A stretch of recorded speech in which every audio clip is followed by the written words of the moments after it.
नमस्कार, स्वागत है आपका हमारे चैनल पर। दिल्ली में जिस तरीके से एमसीडी का बुलडोजर लगातार अतिक्रमण पर जारी है, उसी को लेकर अब शाहीन बाग का लिस्ट में नाम आ चुका है एमसीडी की, जिसको लेकर 9 तारीख को बुलडोजर चलाया जाएगा। और उसी को लेकर जिस तरीके से पहले कांग्रेस के नेता कपिल सिब्बल जहांगीरपुरी में अतिक्रमण की कार्रवाई को रुकवाने के लिए सुप्रीम कोर्ट पहुंच गए थे, और वैसा ही कदम इस बार फिर से शाहीन बाग को लेकर उठाया गया है। CPIM यानी कि कम्युनिस्ट पार्टी की तरफ से अब सुप्रीम कोर्ट में फिर से एक बार याचिका लगाई गई है शाहीन बाग में जो बुलडोजर की कार्रवाई होने वाली है।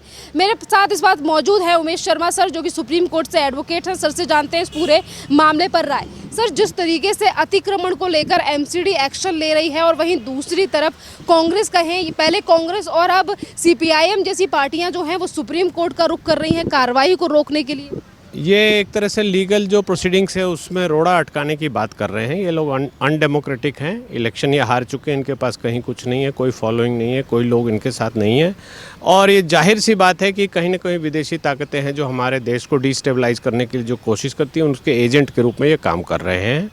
अतिक्रमण अगर है, सरकारी ज़मीन पर आप बैठे हैं, बिना सैंक्शन के आपने मकान बनाया है, तो हमारा लॉ इसको लेके बहुत क्लियर है, कभी भी इसको तोड़ा जा सकता है।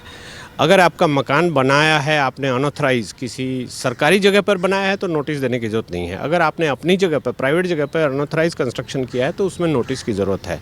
लेकिन जहाँ तक शाहीन बाग का सवाल है, तो ये पूरी तरह से यमुना का खादर बेल्ट है और गवर्नमेंट लैंड है। इसमें किसी को किसी तरह की कोई कंस्ट्रक्शन रेज करने की किसी तरह की कोई परमिशन नहीं है, इसलिए वहाँ नोटिस ना दिया जाए और बुलडोजर से साफ़ कर दिया जाए तो कहीं कोई किसी कानून का वायलेशन नहीं होता है। अब इस चीज़ को रोकने के लिए खामखा ये सुप्रीम कोर्ट आ रहे हैं, मीडिया में सुर्खियाँ बटोर रहे हैं, तो ये बहुत ही अनफॉर्चुनेट है। जो हमारा लीगल प्रोसेस है उसका मिसयूज़ ये लोग कर रहे हैं। CPIM जैसी पार्टियों को आखिरकार क्या दिक्कतें हैं अगर शाहीन बाग से अतिक्रमण को हटाने का काम एमसीडी की तरफ से किया जा रहा है? ये कानून को तोड़ने वालों को प्रश्रय देते हैं। अगर आप थोड़ा पीछे जाकर देखें तो CPIM के हाथ भी रंगे हुए हैं खून से। इन्हीं का स्प्लिंटर ग्रुप है नक्सलाइट्स का ग्रुप, जो नक्सलवाड़ी शुरू किया था। यही पार्टी ओरिजिनल शुरू हुई थी, CPI फिर CPIM बनी, और इन्होंने अल्टीमेटली एक्सट्रीमिस्ट ग्रुप्स बनाए, नक्सलाइट ग्रुप्स बनाए। CPI-ML के लाल झंडा वाले जो ग्रुप बने, उन्होंने एक्सट्रीमिज़म शुरू किया, आतंकवाद शुरू किया, जिसको कि नक्सलवाड़ी का इन्होंने नाम दिया। और उसमें ये सरकारी लोगों को या इनका विरोध करने वाले लोगों को मारते रहे हैं। बंगाल में कितने हज़ार कितने लाख लोगों को मारा गया ये सबको पता है। CRPF के लोगों को ये मार देते हैं, बम से उड़ा देते हैं। तो इनके भी हाथ खून से रंगे हुए हैं। ये चोंगा बदल कर अब ये सुप्रीम कोर्ट के सामने आकर ऐसी बातें कर रहे हैं, इनका कोई रेलेवेंस नहीं है। CPM का जो आइडियोलॉजिकल बेस था रशिया, चाइना, वहाँ पर क्या हो रहा है जाकर देख लीजिए। तो ये अब भारत में किस तरह से ऐसी हरकतें कर रहे हैं, भारत की जनता इसको समझती है, और कोर्ट में भी इनको सुर्खियाँ बटोरने के अलावा कुछ नहीं मिलेगा। सरकारी ज़मीन है वो खाली होनी चाहिए। हम इसका समर्थन करते हैं कि ये बिल्कुल खाली होनी चाहिए, बुलडोजर से पूरा साफ़ हो जाना चाहिए। अगर कोई इलीगल एक्टिविटी वहाँ चल रही है, लॉ एंड ऑर्डर का इशू है, तो पुलिस को उस पर बहुत हेवीली रूप से आना चाहिए। सर, दिल्ली में अगर बुलडोजर की बात करें और ब्लूप्रिंट की बात की जाए, तो एमसीडी जो ब्लूप्रिंट तैयार किया है उसमें कई जगहों का नाम है, जहाँ पे ओखला से लेकर तमाम ऐसी जगहें, खड्डा कॉलोनी है, और उसके बाद जाकर शाहीन बाग का नंबर आता है। पर राजनीतिक जो पार्टियां हैं वो कहीं ना कहीं सिर्फ शाहीन बाग को लेकर कह रही हैं कि मुस्लिमों को टारगेट किया जा रहा है, या फिर शाहीन बाग को बदनाम करने की कोशिश की जा रही है। सिर्फ शाहीन बाग के नाम पर राजनीति क्यों? शाहीन बाग के नाम पर राजनीति इसलिए है कि शाहीन बाग को यूज़ किया गया था, गढ़ बनाया गया था CAA का विरोध करने के लिए। वहाँ पे रूट उनके बने हुए हैं, पहले से ही एंटी इंडिया फोर्सेस वहाँ बैठी हुई हैं, वहाँ उनका काम चल रहा है, उनका नेटवर्क है, उनके स्लीपर सेल्स हैं। तो शाहीन बाग हट जाएगा तो इनका रैन बसेरा उजड़ जाएगा, इनके जो फुटप्रिंट्स हैं वो ख़त्म हो जाएंगे, इसलिए उसको बचाने में लग रहे हैं। अगर अनऑथराइज कॉलोनी है तो कोई भी पार्टी जो एक दलगत राजनीति करती है वो कहेगी कि आप अनऑथराइज जगह पे बैठे हैं, यहाँ से हट जाइए, आपका कोई अधिकार नहीं। उनको आगे बढ़ के कहना चाहिए। ये तो उल्टा कर रहे हैं कि उनको बचाने के लिए कोर्ट में जाकर गुहार लगा रहे हैं, मीडिया के सामने गुहार लगा रहे हैं, और अब उसको अनफॉर्चुनेटली रिलीजियस कलर भी दे रहे हैं कि मुसलमानों को टारगेट किया जा रहा है। ऐसा नहीं है, किसी को टारगेट नहीं किया जा रहा है। स्ट्रक्चर को, अनऑथराइज कंस्ट्रक्शन को, इंक्रोचमेंट को टारगेट किया जा रहा है। वहाँ हिंदू है, मुसलमान है, मस्जिद है, मंदिर है, उसको सबको हटाया जा रहा है। इसलिए इसको धार्मिक कलर देना बहुत ही अनफॉर्चुनेट है। सीपीएम जैसी पार्टी हमेशा से ये करती रही है और ये बीजेपी और दूसरी पार्टियों को ब्लेम करती है कि ये सेकुलर राजनीति नहीं करते हैं, ये फंडामेंटलिस्ट हैं, जबकि सच्चाई ये है कि ये लोग फंडामेंटलिस्ट निकले। ये अब इनका रंग साफ हो गया, ये दिखाई दे रहा। तो जिस तरीके से अभी एमसीडी की ही एक सर्वे में सामने आया था कि सबसे ज़्यादा ओखला से लेकर शाहीन बाग में सबसे ज़्यादा रोहिंग्या बांग्लादेशी बसे हुए हैं। उसके बाद एमसीडी ने कहा कि रोहिंग्या बांग्लादेशियों ने जो अतिक्रमण कर रखा है उसके ऊपर भी हम कार्रवाई करेंगे।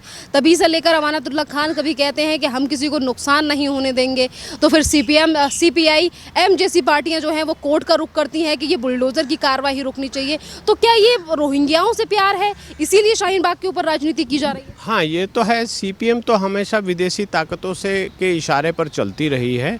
पहले भी इनकी शुरुआत ही भी वहीं से है और अभी तक ये यही कर रहे हैं। तो अब इनको विदेशी जो ताकतें थी, कम्युनिस्ट ताकतें थी जो एंटी इंडिया बातें करती थी, वो ख़त्म हो गई है। तो अब इनको रोहिंग्या या ऐसी जो फंडामेंटलिस्ट फोर्सेस हैं, जो एंटी नेशनल फोर्सेस हैं, जो एक्सट्रीमिस्ट फोर्सेस हैं, उनके साथ ये हाथ मिलाकर काम कर रहे हैं और ये बहुत ही अनफॉर्चुनेट है। देश की जनता इनको कभी इसके लिए माफ़ नहीं करेगी। आज सीपीआईएम जैसी पार्टियां और इससे पहले कपिल सिब्बल जो कि कांग्रेस के वरिष्ठ नेता हैं, वो भी जहांगीरपुरी में अतिक्रमण को लेकर जब बुलडोजर की कार्रवाई हुई तो वो भी सुप्रीम कोर्ट पहुंच गए और कहा कि ये अतिक्रमण के ऊपर कार्रवाई नहीं हो रही है, बल्कि उन लोगों के ऊपर एक धार्मिक धर्म यानी कि धर्म को देखकर कार्रवाई की जा रही है। हमेशा बुलडोजर से दिक्कत क्यों दिखाई देती है राजनीतिक पार्टी? अभी दिखाई देने लगी है क्योंकि बुलडोजर एज़ पर लॉ चलते हैं, कानून के हिसाब से। अगर आप सरकारी ज़मीन पर बैठे हैं, आपको नोटिस दिया जाएगा, आपको बताया जाएगा, तो आप नहीं हटेंगे। सीधी सी बात है, सरकार की जगह है, सरकार जब चाहे उसको खाली करा सकती है। वो खाली कराने का एक ही माध्यम है, वो है बुलडोज़र।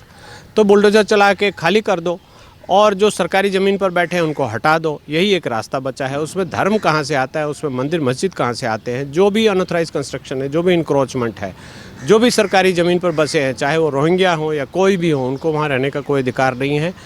चूँकि ऐसे काम रोहिंग्याज ने, बांग्लादेशियों ने बहुत ज़्यादा कर रखे हैं। यमुना के पूरे बेल्ट में आप चले जाइए, झुग्गियाँ बनाकर बैठते हैं, ड्रग्स का काम होता है, लॉ एंड ऑर्डर के इश्यूज़ वहाँ होते हैं। तो ये सरकार अगर कर रही है, उनको हटाया जाएगा। तो इसको हम दिल्ली की सुरक्षा से भी जोड़ सकते हैं। ये हम देख सकते हैं कि जो क्रिमिनल एलिमेंट्स है, जो क्राइम करते हैं, जो छुप के वहाँ रहते हैं, वो भी यहाँ से चले जाएंगे। तो ये एक तरह से वेलकम स्टेप है और ये होना चाहिए और हमें इसका समर्थन करना भी चाहिए। साउथ दिल्ली के शाहीन बाग की अगर बात करें तो सर, यहीं पर कुछ दिन पहले करोड़ों की रुपए की ड्रग पाई गई थी। किस तरीके से एनसीबी ने पूरे नारकोटिक्स का जो धंधा यहाँ पर चल रहा था उसके ऊपर छापे मार के लोगों की गिरफ्तारी की।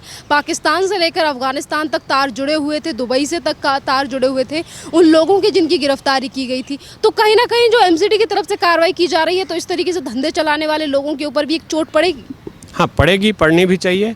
और ये स्लीपर सेल्स है, मैंने जैसा अभी पहले भी कहा, और ये लॉ एंड ऑर्डर का इशू है। अगर आप ड्रग बेचते हैं तो ये लॉ एंड ऑर्डर का बड़ा इशू है और आप ड्रग के साथ वहाँ पर ड्रग का पैसा आता है, जो पैसा टेररिज्म में यूज़ होगा, आर्म्स को ख़रीदने में यूज़ होगा, तो उसको रोकने के लिए सरकार ये कदम ले रही है। तो इसका हमें स्वागत करना चाहिए। एनसीबी ने जो भी किया वो सबको दिखाई दे रहा है, साफ साफ कि ड्रग कहाँ से आए थे, कैसे आए थे, सब ट्रैक हो गया। तो इस पर कार्रवाई होनी चाहिए। इस पर हाय तौबा मचाने वाले लोग एंटी नेशनल हैं और उनके साथ हमारी कोई सहानुभूति नहीं होनी चाहिए।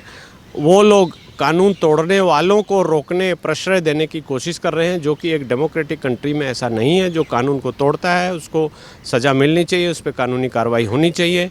और अगर कानूनी कार्रवाई में अगर वो बच जाते हैं तो दोष मुक्त हो जाते हैं, तो दोष मुक्त हो जाएंगे। लेकिन अभी उनको बचाने की कोशिश करना कि ये इनको टारगेट किया जा रहा है धर्म विशेष के नाम पर, ये बड़ा अनफॉर्चुनेट है, मिसयूज़ है। और हमारे जो डेमोक्रेटिक पावर्स है, फ्रीडम है, उसका ये मिसयूज़ कर रहे हैं। ये बहुत ही गलत बात है। एमसीडी पूरा निरीक्षण करके ही एमसीडी जो बुलडोज़र की कार्रवाई करने के लिए इन सभी जगहों पर जा रही है, जिन जगहों को चिन्हित किया गया है सर्वे के बाद। आज अगर विपक्षी पार्टियां इस पर राजनीति करने के लिए कोर्ट जा रही हैं, तो क्या लग रहा है सर, क्या रुख हो सकता है कोर्ट का इस पूरे मामले को लेकर? देखिए, कोर्ट की सहानुभूति तो रहती है कि जो जहाँ बैठा है उनको भी हटाओ मत, रुको, देखते हैं, समझते हैं। लेकिन अगर एमसीडी ने सर्वे किया हुआ है और दिल्ली की सारी ज़मीन खसरा में बटी हुई है। खसरा नंबर अगर उनका गवर्नमेंट का खसरा नंबर है, नोटिफाइड है, एरिया है, तो उस खसरा पे प्राइवेट लैंड तो है नहीं, तो वहाँ मुझे आपको किसी को भी बैठने का अधिकार नहीं है। जैसे अभी हम यहाँ इस जगह पे खड़े हैं, अगर मैं कहूँ कि मेरा अधिकार है यहाँ खड़े होने का, घर बनाने का, रहने का, तो ऐसा नहीं है। ऐसे तो एनार्की हो जाएगी हमारे देश में। जिसको जहाँ मन करेगा सरकारी ज़मीन को घेर के घर बना लेगा, और बाद में छाती पीटते लोग आएंगे कि ये गरीब को तंग कर रहे हैं या एक पर्टिकुलर धर्म को तंग कर रहे हैं। तो ये टेंडेंसीज ही गलत है। कानून के हिसाब से काम हो रहा है, सर्वे हुआ है, आप उस सर्वे को चैलेंज कीजिए, उसको डिस्प्रूव कीजिए। लेकिन अगर वो सरकारी ज़मीन है तो आपको वहाँ से हटना ही पड़ेगा। नहीं हटेंगे तो बुलडोज़र का प्रयोग, पुलिस बल का प्रयोग, जितनी भी शक्ति हो वो प्रयोग होना चाहिए और आपको हटाया जाना चाहिए। बाकी नागरिकों के लिए काम हो रहा है, इसमें हमको इसका कोई विरोध नहीं करना चाहिए।